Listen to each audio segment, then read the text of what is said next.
The game weeks are just dripping away at this time of the year. As soon as you set your lineups, it feels like the games have been, the DNPs have happened. Maybe you've got some decisives, maybe you've picked up a few boxes or some rewards, but straight away it's the next deadline, it's the next game week, and there's no time to breathe.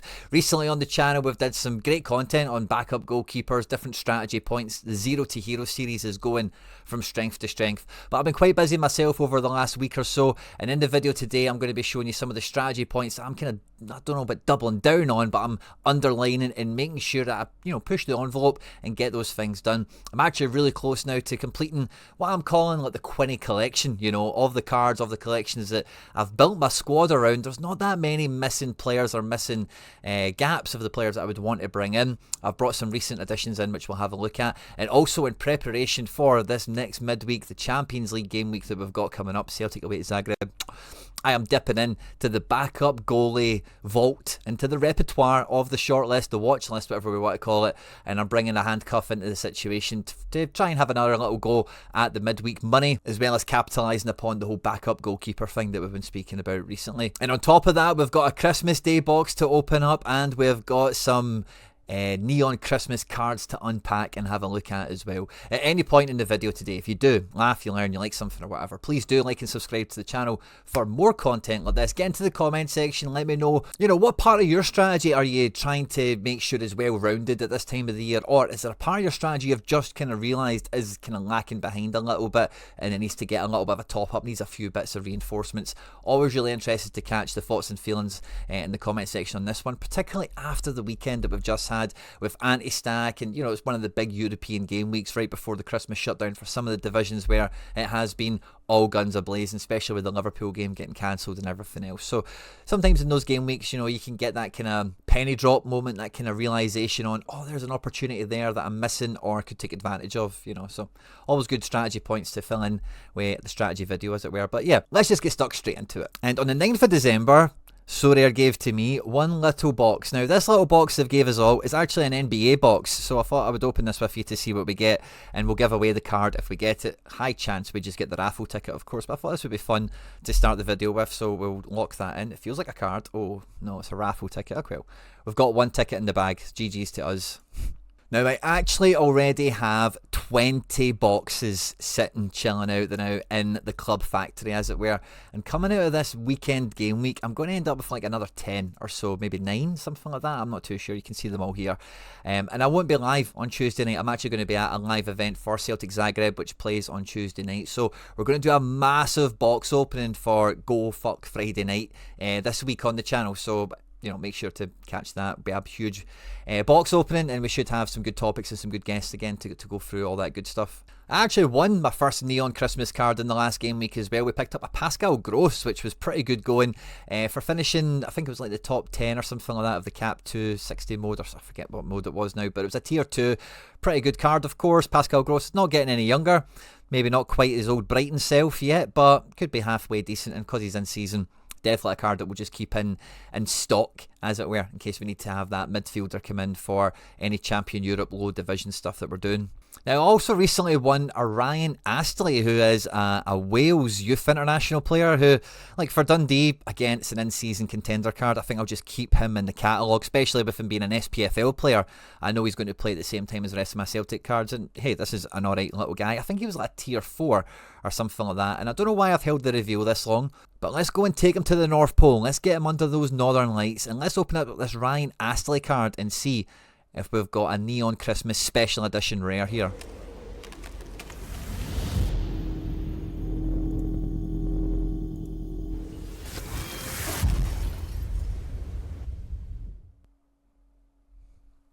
And we don't. I was about to say, I don't know if I'm missing the tell for if it's going to be a special edition or not, because I've not seen it yet. We've only opened like 2 or 3 of these cards at this point.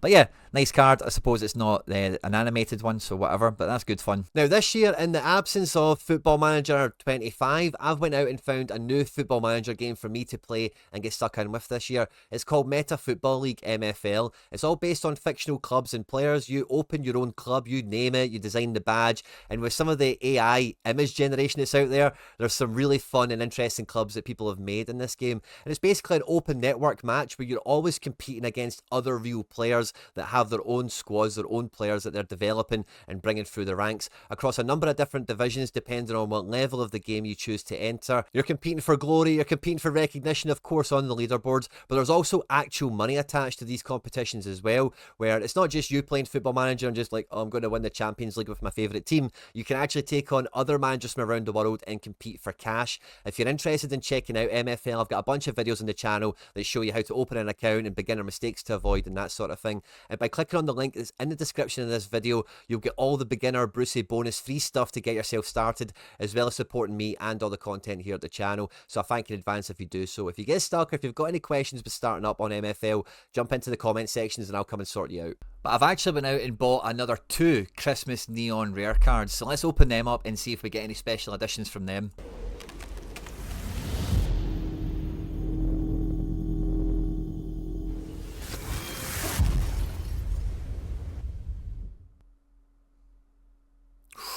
And it's a Jarek Gasarowski. Sadly, not an animated version, but this is probably the final outfielder card that I'm going to take from that Valencia collection. An under 23 defender, lots of youth international caps, and he's starting to actually show he's got a really good SO5 game.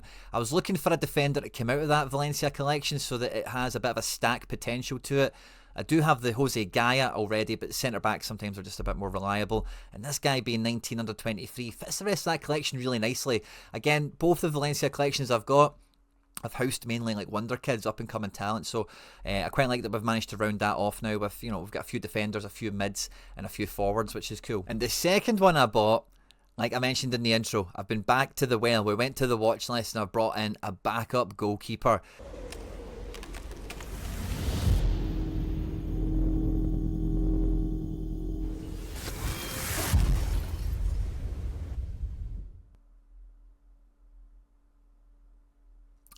I was going to say I thought that animation felt a little bit differently, but it is Jan Musso, the Atletico Madrid number 2 goalkeeper. Now, at point of recording and at point of purchase when I picked this guy up, I don't know anything, right? I don't think there is any intel out there to suggest that Oblak isn't going to play the next game week, okay? But when I was winding myself into the midweek and I was having a look at the Champions League midweek that we've got coming up here, I'd set out my first kind of 3 teams, and I'll show you in a second what I've done, and it kind of ties into another part of goalkeeper strategy that I'm trying to double down on, I suppose, in the club with the Celtic collection and enhancing all the other collections that I've got going on. And if we have a look at the 4 teams that I've got going out here, 3 in rare, 1 in limited, I've got a bunch of different really fun, really high potential combinations for Celtic cards here. Now, when I selected Jan Oblak for the classic team here, which, you know, I'm really happy with, at home to Slovan Bratislava, I got the heebie-jeebies. You know, I had mentioned Jan Musso on the video last week and talking about how, like, he is going to play for Atletico Madrid. Like we just seen on the card, he has shirt number 1. And I was finishing the weekend game week praying, hoping that Oblak and Atletico Madrid would pull out a clean sheet against Sevilla, but it was the absolute opposite of that, you know. So off the back of a pretty crap game at the weekend, and they're at home to Slovan Bratislava, I wouldn't be surprised one bit if Jan Musso got the game here. So I think I paid like 11 quid for it or something like that. There might be some market credits involved, I can't remember exactly what.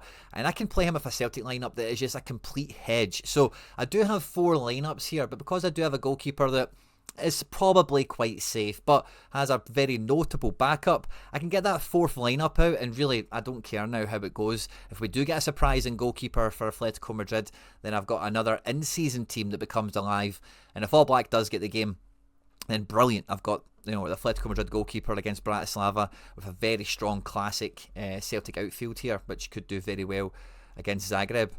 And even if this doesn't work out in this game week, I don't mind this one bit at all, because Jan Musso, like I've already mentioned, is a goalkeeper that is number 1 capable, is number 1 caliber. So by the end of this season, maybe even into next season, that's a card that I'm very confident I'll get some use out of. But by buying it now and by buying it in season at quite a nominal price, any utility I get this season is an absolute Brucey bonus. And I actually got some great news on a backup goalkeeper that was, you know, it's been sitting idle in my club for, well, half idle for a little while, and that is none other than Luis Barraza, who I currently have 3 copies of, a limited and 2 rares. I might go and get another rare just for round edges and stuff like that. and we'll talk about the collection shopping list in a little second, but he's moving to DC United. Now, I don't know if he's definitely going to be number one goalkeeper there, but you've got to imagine he is looking to be a number one somewhere, and I fancy him to get significant minutes there if Alex Bono is the only goalkeeper competition that he's got there. DC over the last couple of years have been horrible defensively and have been going through goalkeepers like no man's business. And, you know, Barraza, at the age he's at, the experience he has as well, so he's been part of some really successful NYC teams. I'm quite confident he is going to get some decent minutes there. So this actually sets me up pretty perfectly. I'll have 4 classic rare goalkeepers for MLS for Challenger into, you know, the next MLS season, which is brilliant because of the amount of outfielders that I've got. And this finally, like for this collection, I've now got this Barraza and Sean John, both 15% keepers. We already had 3s, but then this new Barraza I brought in this season because he got a game. I think I bought him to play one in-season match and it didn't really work out. I've now finally got that mitosis of the goalkeepers happening in the New York City collection in the Challenger region. So I can take a lot of the lessons that I learned from the Celtic collection going in for a purely classic, you know, entry point to try and get some in-season utility to go and try and attack the in-season competition, as it were. I can take all those lessons and really apply it to the upcoming classic and in-season MLS Challenger, whatever happens for that when MLS does come back. There's a lot of us that are kind of half speculating that maybe MLS gets its own in-season comp. I do think that is yet to be seen, and it is just pure speculation, and I'm not really doing anything overly with that speculation in mind, but I do keep that speculation in my mind, if that makes sense. But even failing that, having the ability to put 3 classic Challenger lineups out there to try and win not just in-season MLS cards, but, you know, depending on what point of 2025 we're chatting about, I'll be trying to win in-season European-based cards as well to try and go into the market with, trade, sell, that kind of stuff. Because the NYC collection for me is a great example in my gallery of overspending on Sorare, and the cost of this collection in particular is eye-watering, and I'm never going to sell the cards for what I paid for them. So the number one objective for those cards is to yield, and they've done okay. Sadly, the collection hasn't been perfect for purpose, you know, throughout the different changing and evolutions in Sorare. But now that I've finally got that full allotment of goalkeepers where I've got 4, you know, if I go and get another Barraza, I'll have 5. If I go and get another 3s, which I plan on doing, I'll have 6. That means then I can go in-season classic with goalkeepers straight away. It's just then about getting the outfielder cards and in-season to then facilitate it and make it happen. Now in the outfield positions, as you can see, I've got 9 defenders, 13 mids and 9 forwards, and really when you look at the quality and the calibre of all of them, there's not really 6 teams of guys here. There's not 3 in-season classic studs I can use and then still have good classic lineups. It's still very thin, it's still very NYC with some, you know, like a Gold and a Forsberg and a Yaman, 2 Abadas lying around. So it's not completely perfect, it's not entirely well balanced now at this point, but it is certainly set up to go, you know, so I'll be really looking forward to, is there any other gaps other than those goalkeeper ones that I mentioned in the gallery that I could, you know, add a player in so that I've got like maybe 3 classic teams of good strength. I think I'll have 2 quite comfortably, and I think we've seen some of the quality that we've had already even this season in this region. But losing the likes of Johnny Russell, who's now leaving MLS, and Ache, who I brought in and didn't really get him. I think I got these games for him and that was it, those 3 matches.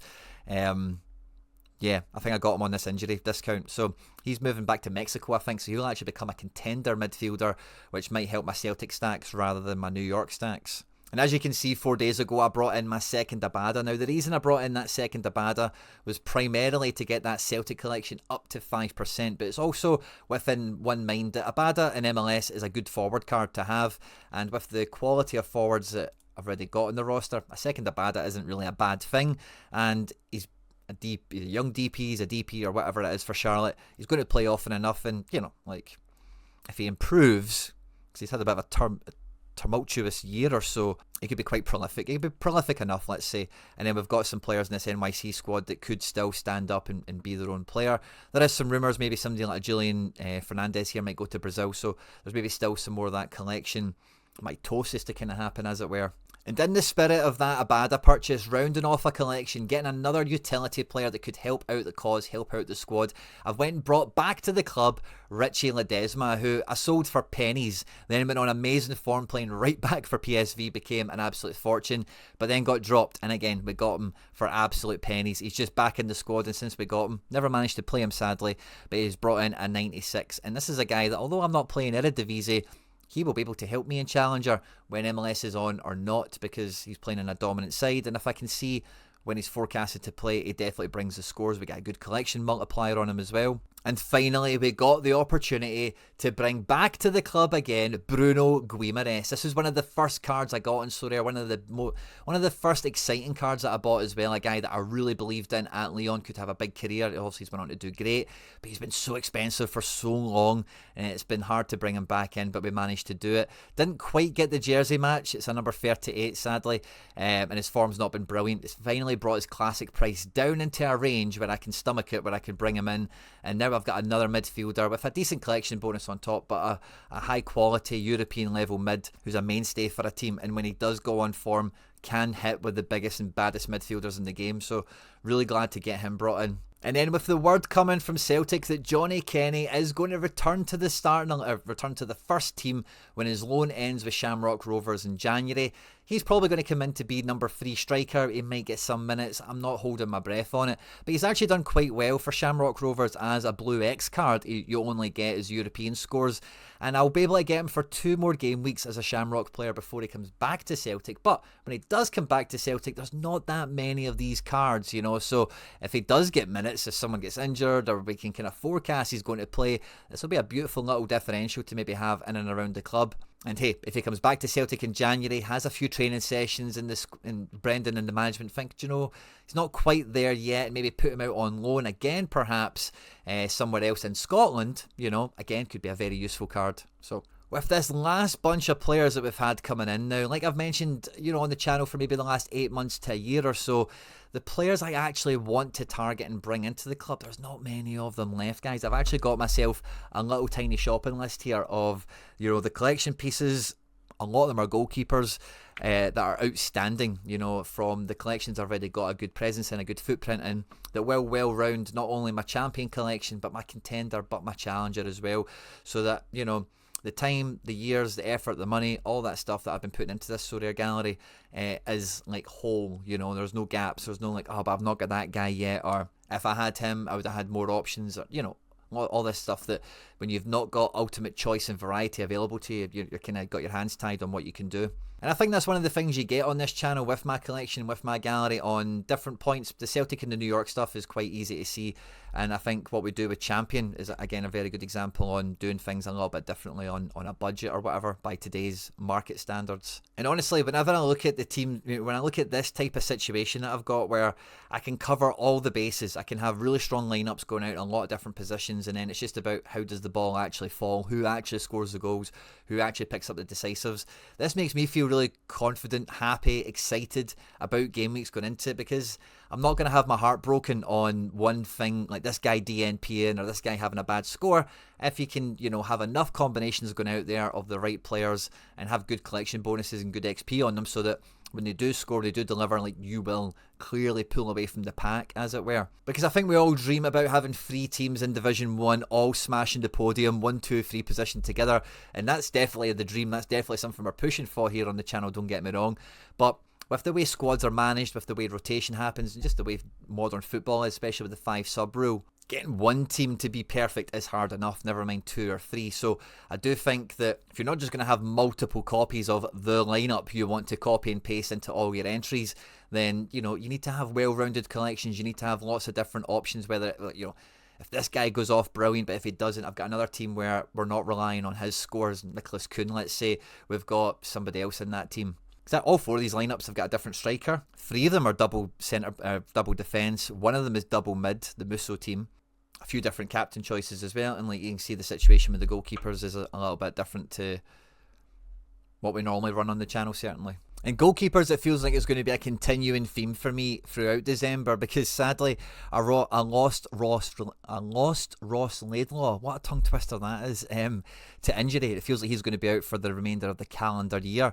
So as I look at my contender setup, you know, I had 5 in-season keepers in that classic Gordon. I felt really well set for 6 lineups, but now those Laidlaws have fell off. I'm missing 2 in-season keepers for that Scottish period there. So I'm going to need to go back to the drawing board and really count out my lineups to make sure that through that Christmas period, when it's Celtic only or Scotland only, I know England will be playing as well, but for contender and whatever, I can have all the lineups I want going out, and I can win all the stuff that I'm trying to push for.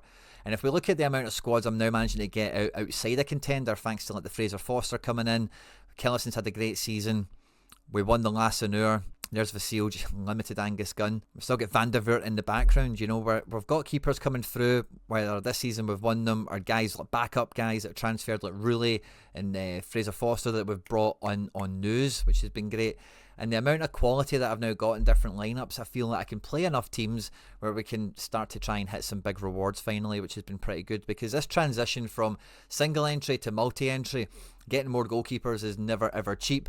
And, you know, it's about finding that sweet spot in acquisition when you can get good utility out of them, but you're not paying too much over the odds. And I think, you know, across all the regions where I've managed to do that balancing act quite well so far. And like I said, the majority of this list is goalkeepers anyway, you know, because I'm quite aware that goalkeepers are your entry into these games. And I know from having clones of goalkeepers, like the same card a few times over or whatever, see, when it comes to your game week, goalkeepers are just random number generators. Like, sometimes they'll be amazing, sometimes they'll be pretty poor and they'll let you down.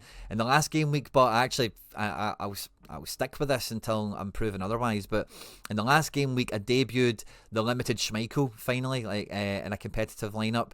And I thought, you know what, I'm just going to captain him, because I just knew he was going to play 90 minutes and the rest of the team maybe weren't. And he brought in a 100. Essentially a 96.4.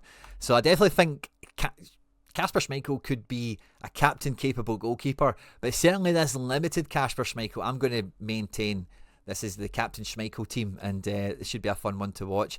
But, you know, Schmeichel's been a great keeper, but outside of that, like, look at the numbers, like, they're just random, you know. Craig Gordon 67, Tanny 10, 20 for Kim Jin-hyun, Balcombe 36, who had been on a bit of a heater on pulling decisives out of his backside, assists and all sorts. But, you know, goalkeepers, you just can't rely upon them. They could do absolutely anything. Look at this, Lasseneur, I didn't even notice this 100 pointer as well with the multiplier, but a 92 raw score with a penalty save. You just can't predict these guys. Rooley versus Lasseneur, both of them scored extremely well. There's the Killisons, there's Fraser Foster against Chelsea, obviously throwing it right in the back of the net there for me. And then Oblak, with that clean sheet we needed right at the end of the game week. So it's good to have options on goalkeepers so you can maybe pick matchups and stuff, but the more you have, the better. And I don't mind cloning them in terms of having copies of the same guy, but if you just go, unless it's Schmeichel, I suppose my point here, but if you are going to go and just go and get all the same goalkeeper, then you kind of, all your guys live and die on the same random number generator, whereas if you get different goalkeepers, you know, different numbers randomly will pop out for them, you know. Well, we're live on the channel for gallery reviews, for lineup building, for all that good stuff. We've got the deadline show on Friday as well as Go Fuck Friday night. But I'm going to be out and about for a live event for Celtic on Tuesday night, so there'll be no reward opening or anything like that this Tuesday again. But we're going to have a mammoth box opening session on Friday night for the Go Fuck Friday show, of course. Don't forget to tune into that. Don't forget to hit the subscribe button, like, share, retweet, all that good stuff, guys. On screen and now some other stuff that I've made that YouTube thinks you might enjoy. Stay out of trouble, and I will catch you on the next one.